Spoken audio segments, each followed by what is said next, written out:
자, 그 다음 소식은 개병 뉴스입니다. 이번에는 이제 홍역에 관한 기사를 다뤘는데요. 지금 홍역이 전 세계적으로 유행을 하고 있습니다. 이미 우리나라는 이제 2014년에 그리고 미국은 2000년도에 세계보건기구 WHO로부터 홍역 퇴치국가 인증을 받았는데요. 그런 홍역이 이제 다시 돌아온 거죠. 홍역은 이제 우리가 어렸을 때 한 번씩 다 이렇게 겪어보는 병이잖아요. 뭐 오죽하면 속담에 홍역은 평생에 안 걸리면 무덤에서라도 앓는다 이런 말도 있는데요. 뭐 권소사님 혹시 어렸을 때 홍역 알아보셨습니까? 예, 저도 어렸을 때 알아봤는데요. 네. 그 모친이 홍진이라고 하더라고요. 네. 근데 감기처럼 이렇게 알았는데 저는 그 앓는 와중에도 놀러 다니고 그랬었어요. 예. 예.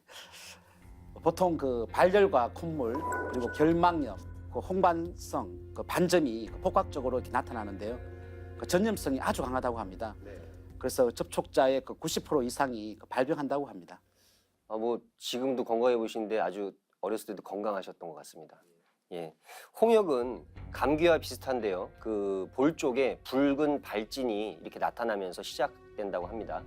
고열이 나면서 이 발진이 온몸으로 퍼지는데 이 증상이 또 시두와 비슷하고요.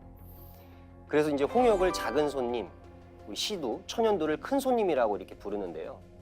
국가별의 그 상황을 보면 미국의 경우에는 워싱턴주에서 지난 1월 28일에 홍역 비상사태를 선언했다고 합니다. 우리나라에서는 2월 28일 현재, 지난 2월 28일이죠. 국내 홍역 환자가 총 58명으로 보고가 됐어요. 그런데 이제 이것이 유럽 쪽으로 가면 굉장히 더 심각해집니다. 우크라이나에서 심각한데요. 작년 1월부터 11월까지 4만 2천 명의 환자가 발생했다고 하네요. 엄청난 숫자네요. 네. 이 또 아시아에서도 예외가 아니고요. 필리핀의 마닐라에서는 올해 들어서 벌써 1,500명의 환자가 병원을 찾았고 그중에 55명이 숨졌다고 합니다. 그러니까 이런 상황을 보면 홍역이 일부 지역만의 문제가 아니고요.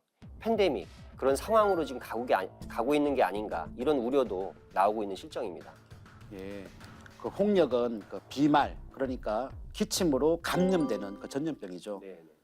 팬데믹이라면 전염병이 대륙을 건너서 전 세계적으로 유행하는 그 상태를 의미하는 말인데요.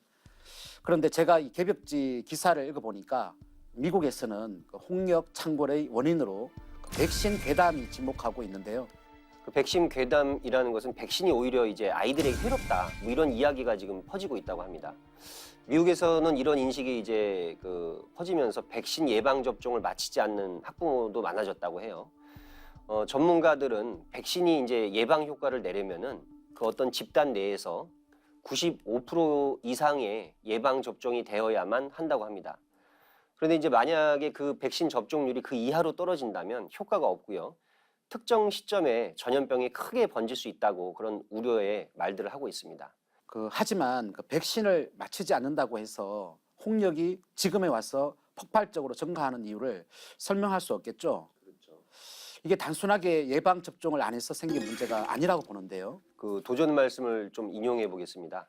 그 4편 62장에 보면은요.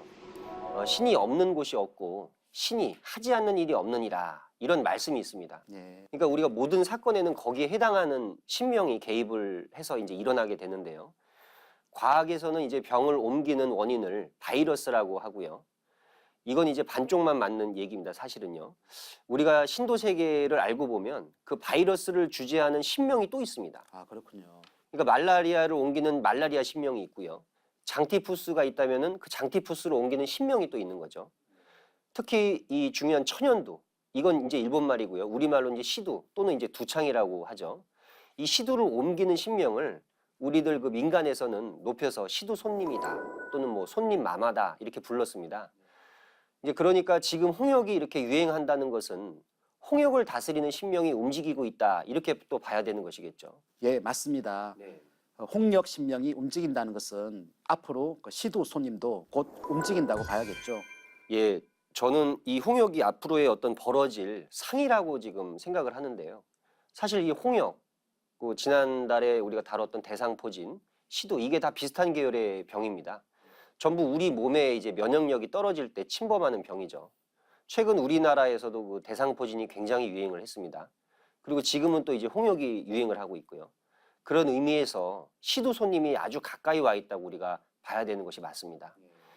역사상 문명의 전환기 또는 시대의 그 전환기마다 시도가 왔는데요. 상제님 말씀에 앞으로 시도가 없다가 때가 되면 대발할 참이니 만일 시도가 대발하거든 병겁이 날 줄 알아라, 이런 말씀이 있습니다. 우리가 이 말씀을 생각하면은 지금 상황에 대해서 아주 경각심을 가져야 될 때라고 생각을 합니다.